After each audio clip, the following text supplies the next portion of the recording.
Дагы бир ирет амансыздарбы, ардактуу футбол сүйүүчүлөрү. Мына бүгүн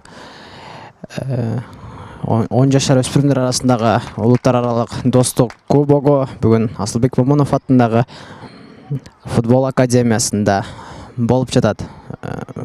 Бул чемпионаттын алгачкы күнү, алгачкы туру. Буга чейин Каганат 1 жана Худжант командалары ойноп өтүшкөн. Алардын ойын эсеби 5-0 эсебинде Оштун намысын коргогон Каганат 1 командасынын пайдасына чечилген эле. Эми болсо мына мынтип Спартак Өзбекстан командасынын атын коргогон Спартак командасы чыкты жана оюн талаасында Дордой командасы Бишкек шаарынын атын коргоп бүгүн беттеш өткөрүшмөкчү. Оюнчулар, жаш оюнчулардын мыкты оюн болгон маанайын көрө алдык. Албетте, калыстын ышкырыгы жарыган соң топ оюнга кошулуп, чемпионаттын 2-нчи оюну башталмакчы.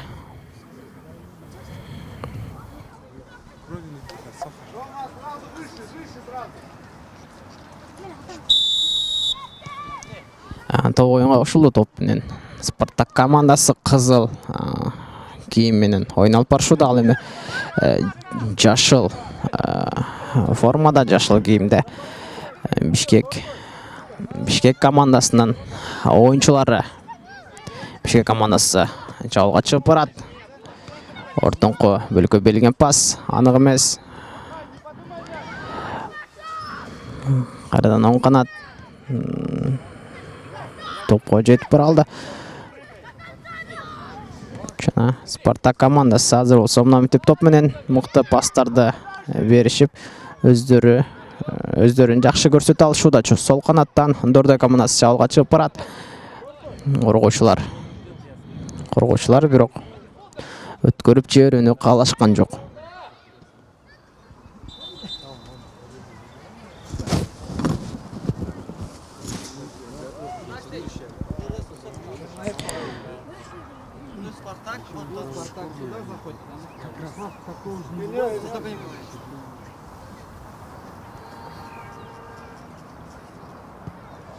Капталсызынан кошуп берүү Спартак командасында Өзбекстандын.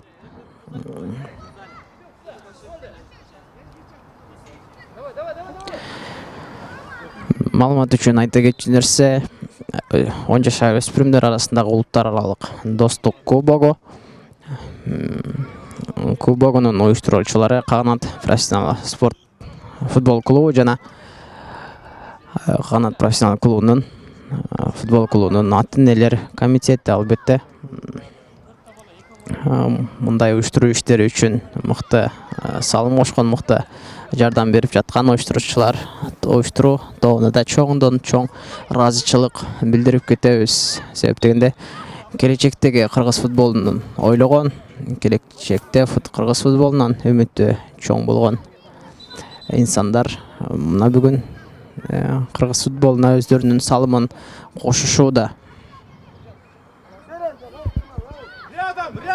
Дарбазадан баштап берүү Дордой командасында оң канаттан чабуулга чыгып барышат. Оң канатка берилген пас жана чабуулда кайрадан Дордой эле. Ортоңку бөлүккө берилген пас.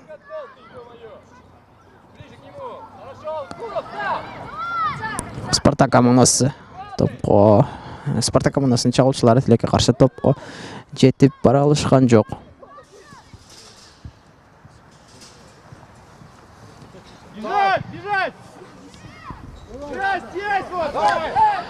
Дордой командасы чабуулда, бирок чабуулчу тилекке каршы топту өзүндө сактап кала албай кулап түшкөн.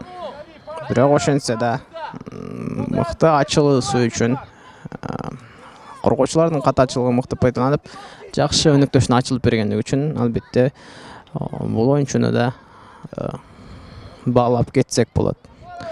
Өзбекстандын Спартак командасы чабуулда, оюн эрежеси азырынча бузулган жок. Спартактын чабуулчулары токтоп сактап калган жана дарбазага жолдонгон. Ортоңку бөлүктөн жолдоңу сокку. Мына мынтип эсеп санын ачып олтурат. Мыкты сокку, мыкты берилген пас. Жана мынандай мыкты өз киргизген голун майрамдоо.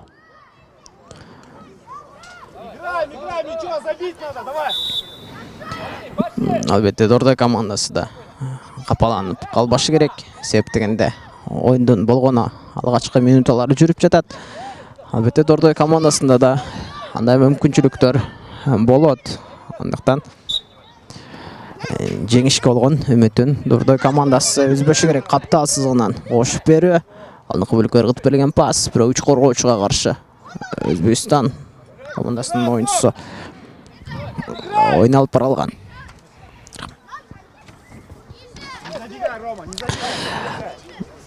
Жашыл кийимде Дордой командасы ойналып барып жаткан кирбизи.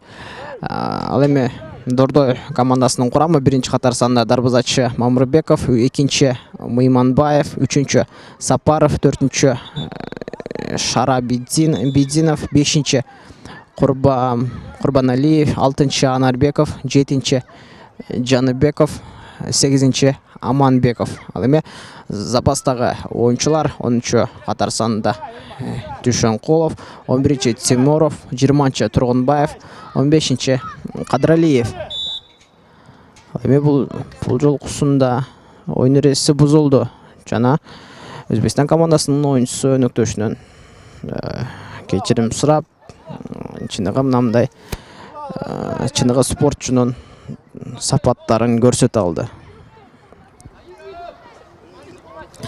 Ал эми кызыл кийимде Өзбекстан командасы. Команда курамы: биринчи катар санда дарбазачы Хусанов, бешинчи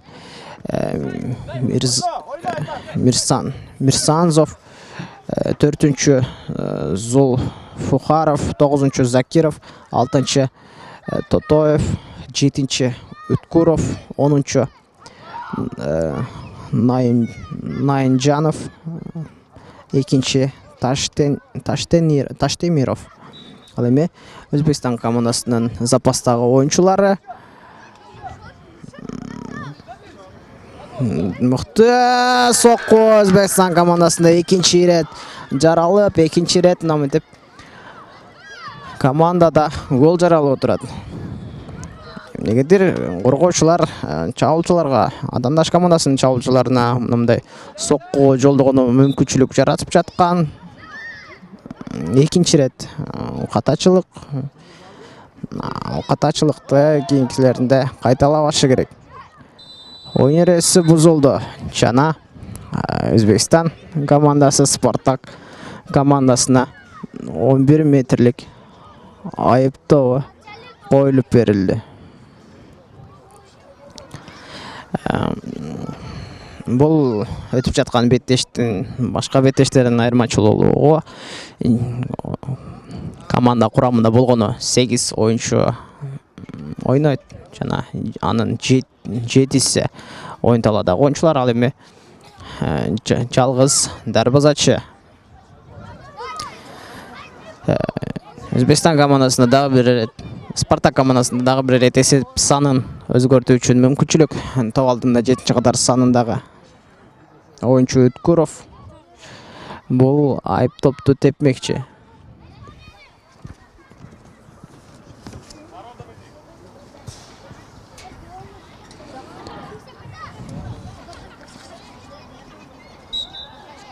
Жана Үткуровдон дарбазага жолдонгон сокку. Дарбазачыга мүмкүнчүлүк да калтырган жок. Албетте Өзбекстан командасы бул киргизген голун мынтип мыкты майрамдап, өздөрү да жакшы маанайда калышууда.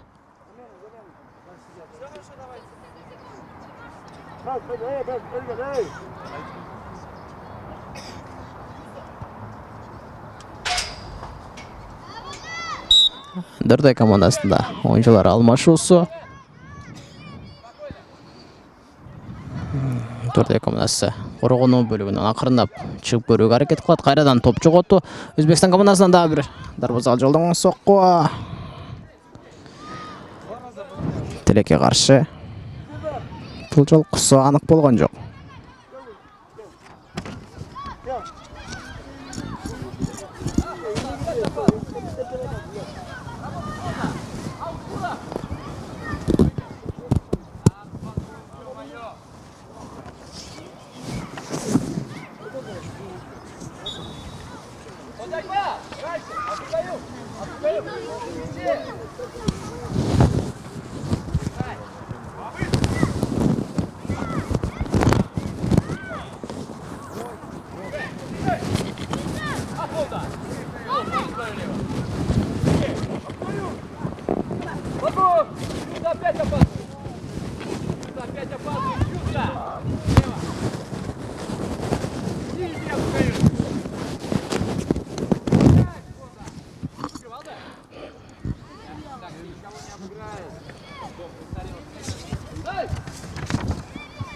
Первый! Точнее, пас! Играй! Уйди, Найджалов! Играй еще! Абдукаюм! Абдукаюм, играй! Жена! Еще играй! Капталсыздан кош берүү Спартак командасында. Ал эми Дордой командасында оюнчулардын алмашуусу 7-чи катар санындагы 7-чи катар санындагы оюнчу Жаныбеков оюн талаасына түшмөкчү.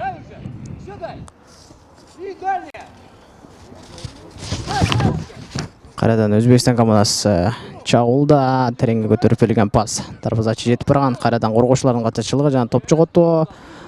Дарбазага жолдонгон сокку.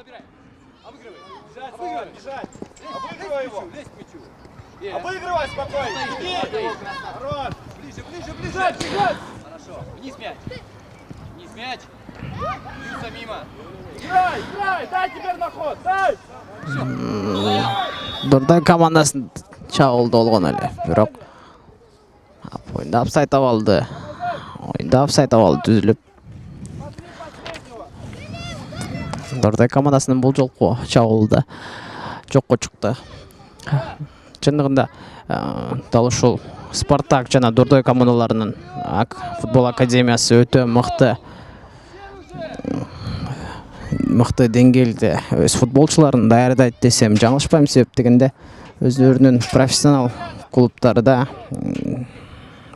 мыкты өз мамлекеттеринде мыкты деңгээлди көрсөтүп чемпион деп да аталып жүрөт. Андыктан дал ушул жаш оюнчулар, жаш футболчулар келечекте ошол командаларынын атынан чыгып, өз командаларына тандалып алынат. Ал эми оюн талаасында 15-чи катар санындагы Дордой командасынын оюнчусу Кадыралиев оңгулап жатканын көрдөбүз. Жаракат алып калган болуусу да мүмкүн.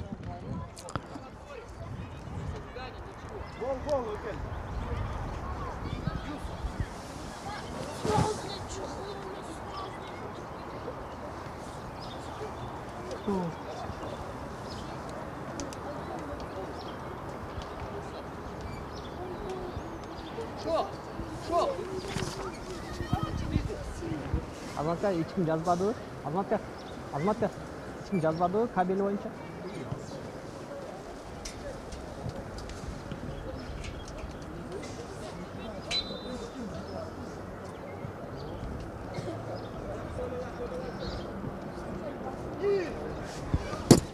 Чагуулда кайрадан Спартак арткы бөлүктө ойнойт. Мыкты пастын, мыкты комбинациянын жардамы менен чагуулга чыгып барган жана сол кантка берилген пас. Дарбазага жолдонгон сокку. Коргоочулар бул эрет. Дарбазага түз бараткан топту сактап кала алышты. Өзбекстан командасынан, Спартак командасынан мыкты чагууларды көрүүбүз. Мыкты комбинацияларды көрүүбүз. Давай, Билал, давай, разыгрывай рядом! Рядом!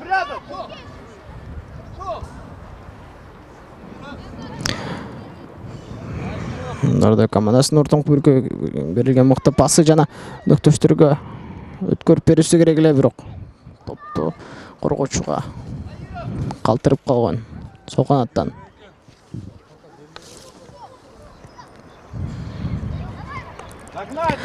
Сол канаттан чабуулга чыгып барат Спартак командасы, бирок топ жоготту.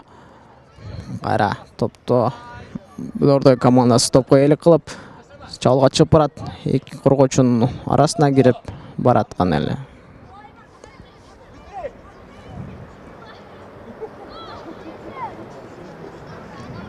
Топ үчүн болгон күрөш жана оюн эрежеси бузулуп, Спартак Дордой командасы Спартактын дарбазасына карай чабуулун жасап көрүшөт.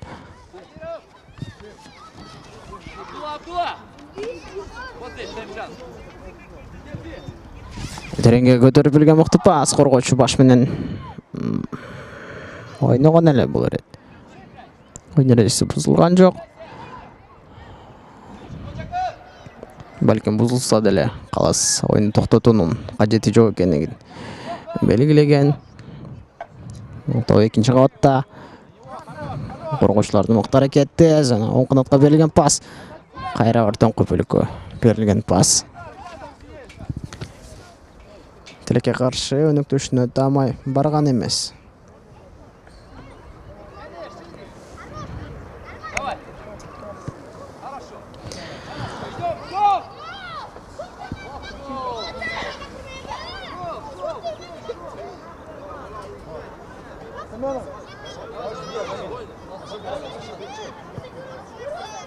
Айдан!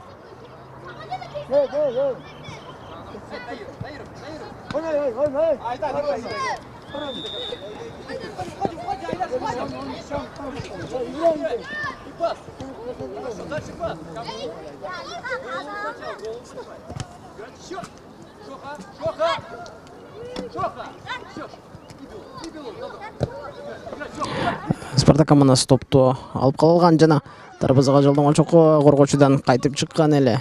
Дагы бир ирет чабуулда сынап көрүшөт, бирок топко жетишпегендиги үчүн топту Дордой командасы дарбазадан баштамакчы.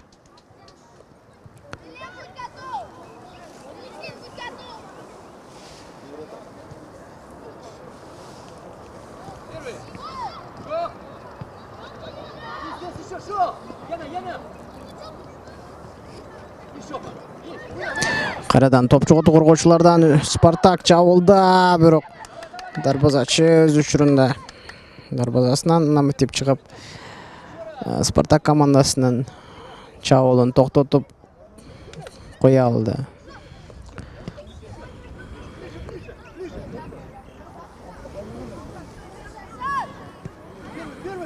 Дарбазачынын сол канатка берген пасы жана Дордой командасы чабуулга чыгып барат. Топту сактап калуусу керек, сактап кала алды жана ортоң бөлүктөн ойун алып барышат. Өнөктөштөр сурап жардам бериши керек. Өйдүнкү бөлүккө берилген пас жана топко алгачкы болуп Спартак командасынын 6-чы катар сандагы жарым коргоочусу Токтов жетип бара алган бурчтан чыгарып берүү Дордой командасында.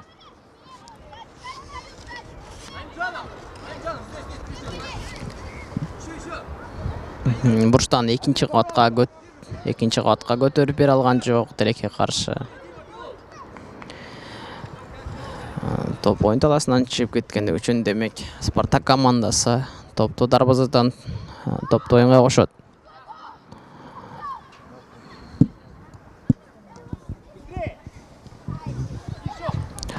Спартак кайрадан чабуулда. Ортоңку бөлүккө берилген пас.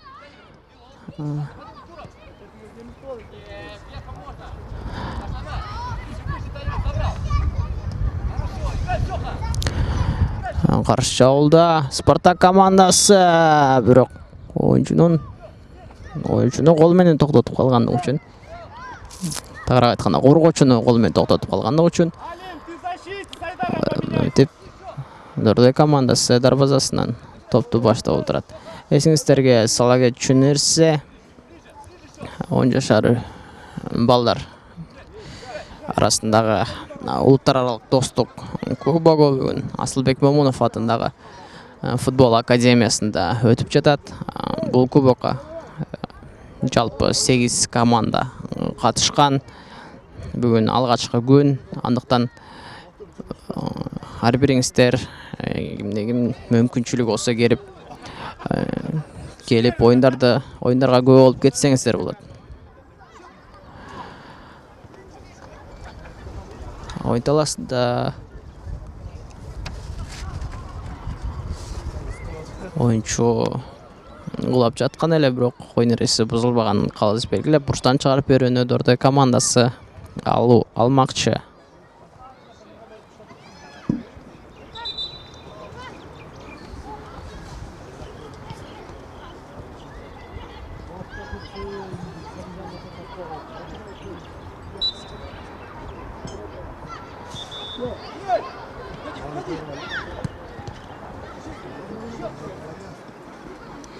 Esep sаны 3-0. Спартак командасы алдыда баратат. Албетте Дордой командасы да гол жаратуусу шарт себептегенде алгачкы эле оюнда жеңил узасын тартып калса, кийинки оюндарга кедергисин тийгизүүсү мүмкүн. Андыктан атымдаштын дарбазасына гол жаратып, өздөрүнүн жеңишке болгон маанайын көрсөтүшү керек. Артқы бөлек oyuncu оң канатка пас жеткирип бере алган. Тереңге киргизип берген пас.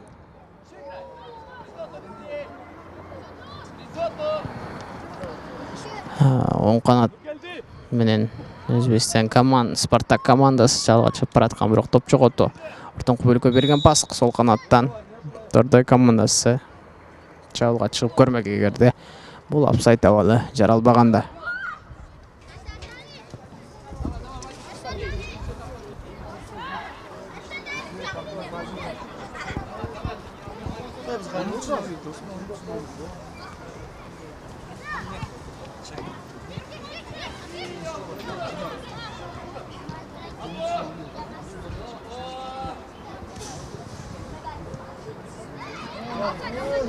Дордой командасы каршы чабуулда, бирок коргоочу өз убагында жетип барып Спартак командасынын 5-катар сандагы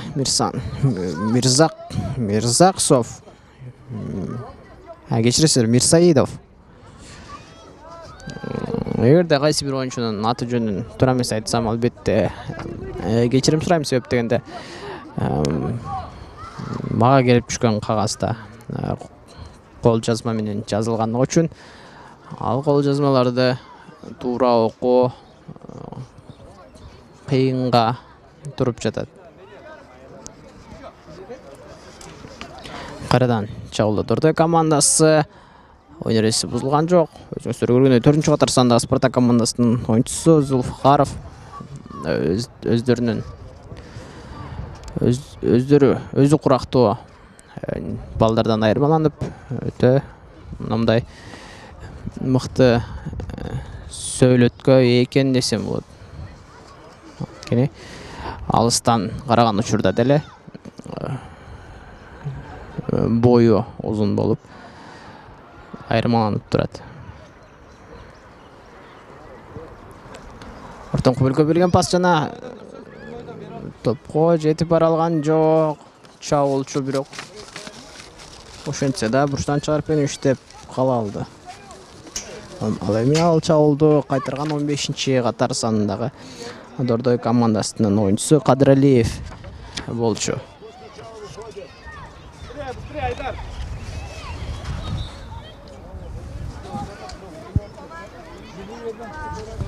Бурчтан чыгарып берүү Спартакта экинчи кабатка көтөрүлгөн пас ийгиликтүү болгон жок, андыктан Дордой командасы чабуулга чыгып көрөт.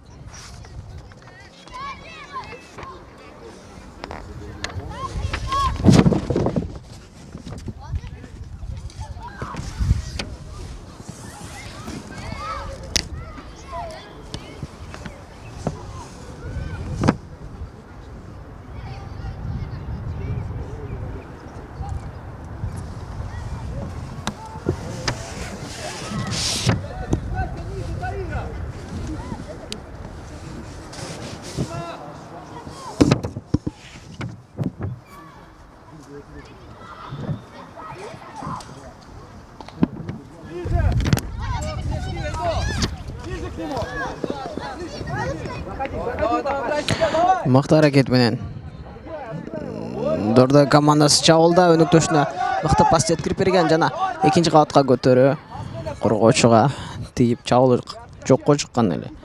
Кайрадан оң канаттан ортоңку бөлүккө берилген пас. Бул оюнчу коргонуу бөлүгүнөн ойналып барууну туура көрөт. Септегенде Спартак командасынан басым өтө жогору болчу. Давай.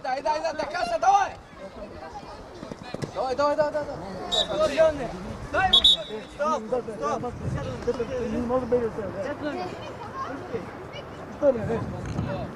Билал, ойнау жақсы.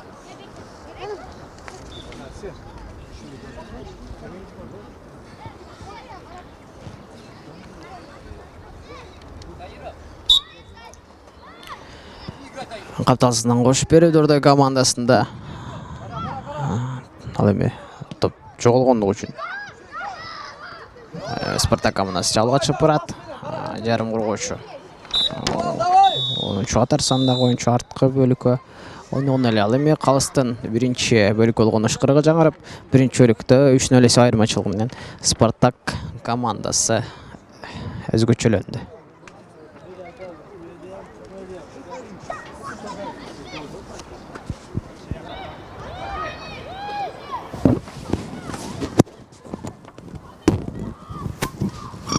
Калыстын ышкырыгы жаңырып, Дордой жана Спартак командаларынын ортосунда болуп жаткан беттештин экинчи бөлүгү башталды. Эсеп саны боюнча Спартак командасы 3-0 эсеби менен алдыда баратышат.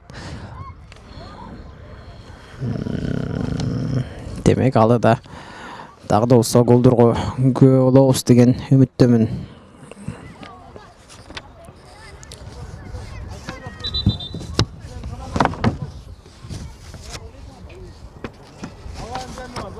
Спартак дарбазадан топту оюнга кошот. Дарбазачынын ортоңку бөлүккө берилген пасы анык жана Спартактын намыттык мыкты комбинация менен топту өздөрүнө сактап кала алышууда. Сол оң канатка берилген пас. Чабуулчу топко жетип бара алган жана мыкты мындай алдамчы аракет менен коргоочуну алды өтүп, чабуулга өзү жалгыз кирип бараткан эле. Эми болсо бурчтан чыгарып берүүнү Спартак командасы алмакчы. Алдыңкы бөлүккө көтөрүп берилген пас жана каршы чабуулда Дордой командасы дарбазачы менен бирге бир чыгат. Дарбазага жолдонгон сокку. 8-катар санындагы Дордой командасынын оюнчусу Аманбеков Намытеп командасы үчүн бул голду алып келди.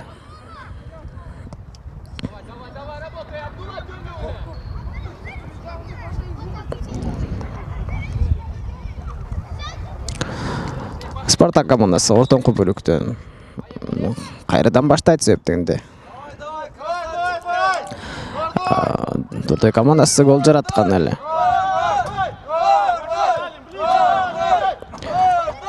Спартак чабуулда топ жоголгон. Эми каршы чабуулду кайрадан Дордой командасы жасап көрмөкчү. Кайрадан оң канат тереңге көтөрүп берген пас анык эмес. Спартак топ менен чабуулга чыгып барат. Эки коргоочуну Намытеп мыкты жазгырып алып дарбазага сокку жолдогон эле Спартак командасынын оюнчусу Закиров. Кечиресиз, Закиров эмес, Таиров экен. Мыкты 3 коргоочуну алды өтүп дарбазага сокку жолдой алган.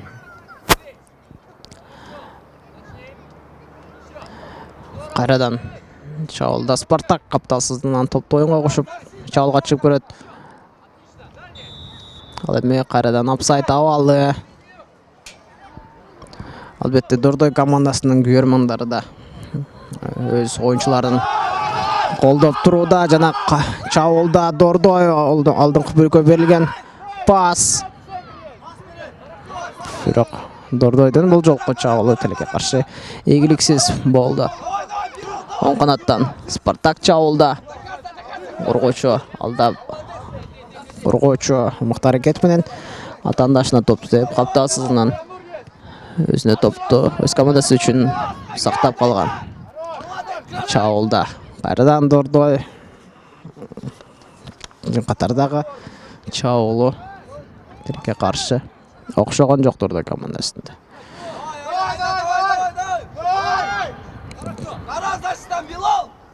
Сол канаттан Спартак командасы Чаулга чыгып барат. Таиров өз жалгыз коргоочуларды алда өтүүгө аракет кылган эле.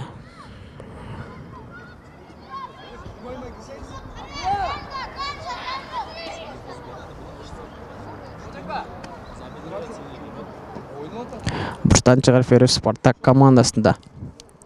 Командалар курамын эсиңиздерге сала кетсем, кызыл кийимде Спартак командасы.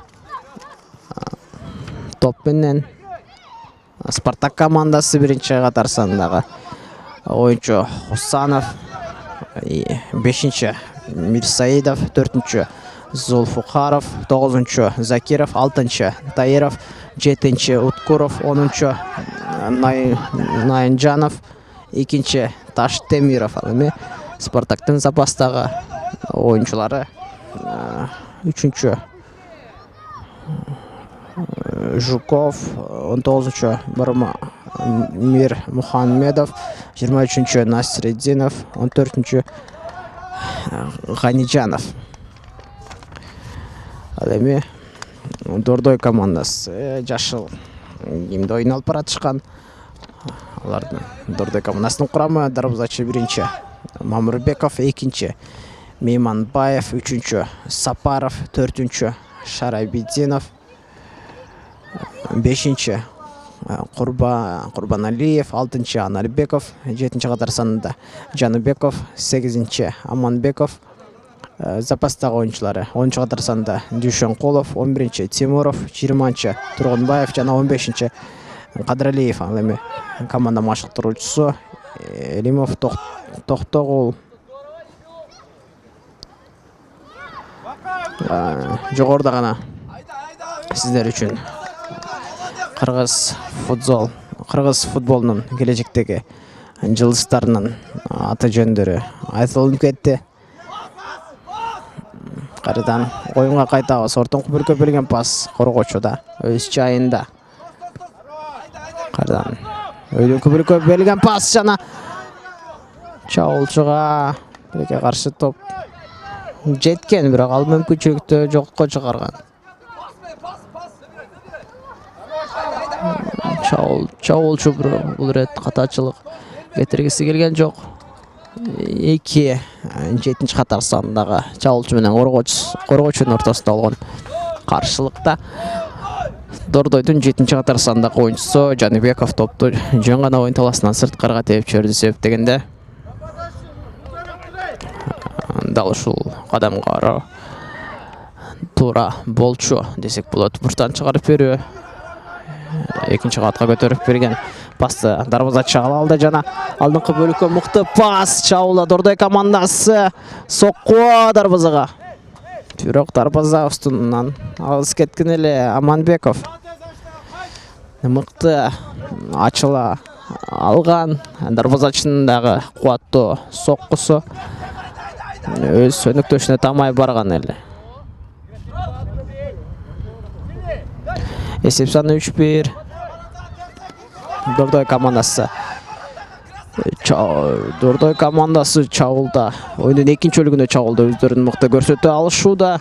Ал эми Спартак Өзбекстандын командасы бул рет коргонуу бөлүгүндө оюн алып бара жатышкандай.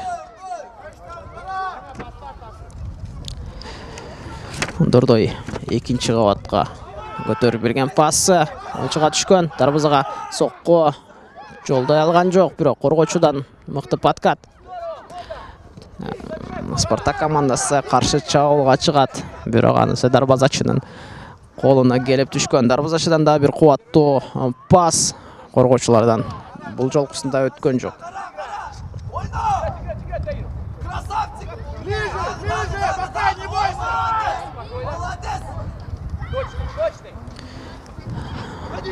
Сол канаттан Спартак Чаулда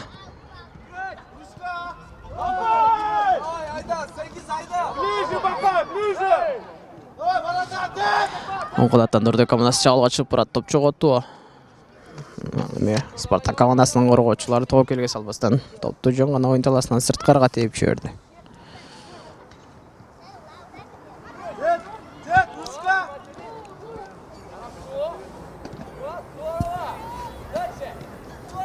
Защита, қара, защита. Қара, өт защита. Айда, астыға, теп, астыға. Чабуулда Дордой командасы жана 8-катарсындагы оюнчу Аманбеков тарабынан дарбазага жолдонгон сокко, бул жолкусу анык болгон жок. Барата. Айда.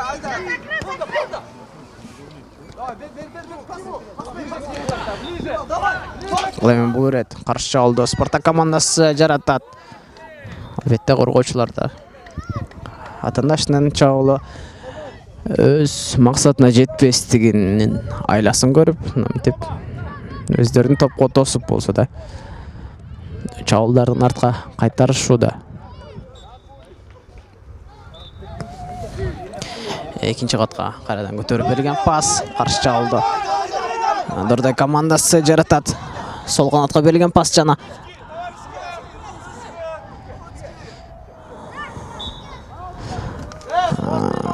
Аманбеков тереке каршы ал чабуулду улантып кете алган жок. Капталсыздан кошуп беребиз Спартакта. Айда. Қара. Билал, астыға теп. Билал. Айда, оңсыз өмір, айда.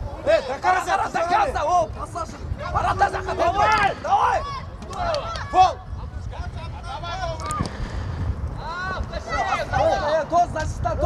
Спартак чабуулда 10-катар сандагы оюнчу Спартактын оюнчусу Наимжанов топко жеткен эле. Аманбеков кайрадан чабуулда дарбазачыда атандашынын чабуулун күтпөстөн дарбазасынан суурулуп чыгып топту чабуулчуга тийгизетип капталсыздыгынан кош берүүнү өз командасынын пайдасына жаза алды.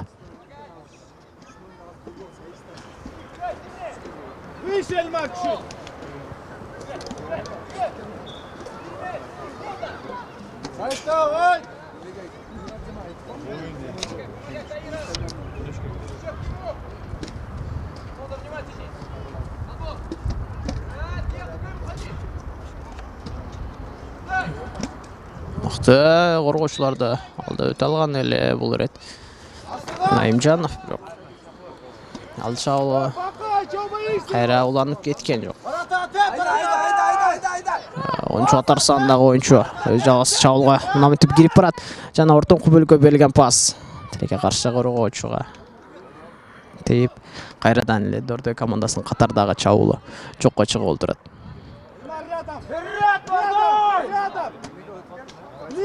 Аманбеков тоо үчүн аракет кылат. Эми Спартактын коргоочулары колдон келишинче топту алдыңкы бөлүккө жеткирип берүүгө аракет кылышууда. Спартак чабуулда бул ирет Спартактын чабуулчусу Уткуровдун бутуна тепкен үчүн бул стандарттык абал азыр Спартак командасына берилет.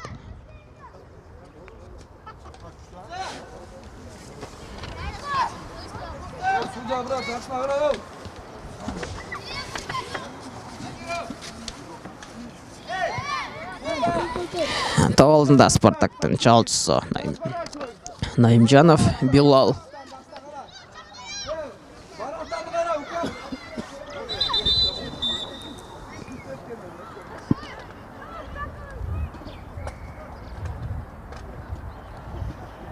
Албетте калыс оюнчуларга түшүндүрүү иштерин жүргүзүп, андан соң топ уланат. Наимжанов Билал. Дарбазага сокку жолдогон. Албетте дарбазачыда өз жайында кайрадан өнөктөштөрүн каршы чабуулга чыгарат. Аманбеков чабуулда топко бирок коргоочу биринчи болуп жетип барды.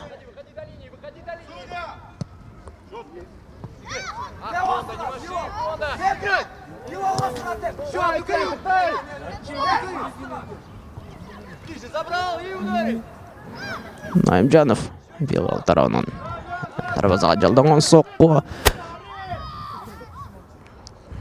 Дарбазаға тамай бара баса да бұрыштан шығарып беруіне командасына алып келді.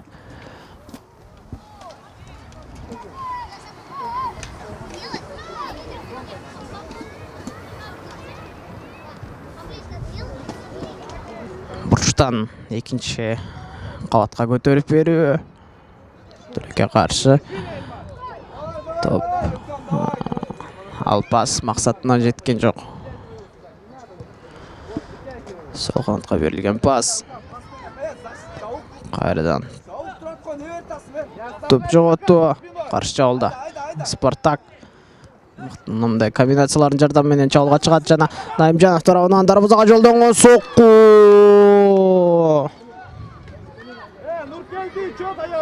Өте мықты. Сөз жоқ шындығында. Алысқы бұрышты тамай мейлеп, сол бұт менен Найымжанов Билал соққысын жолдаған жана есеп санын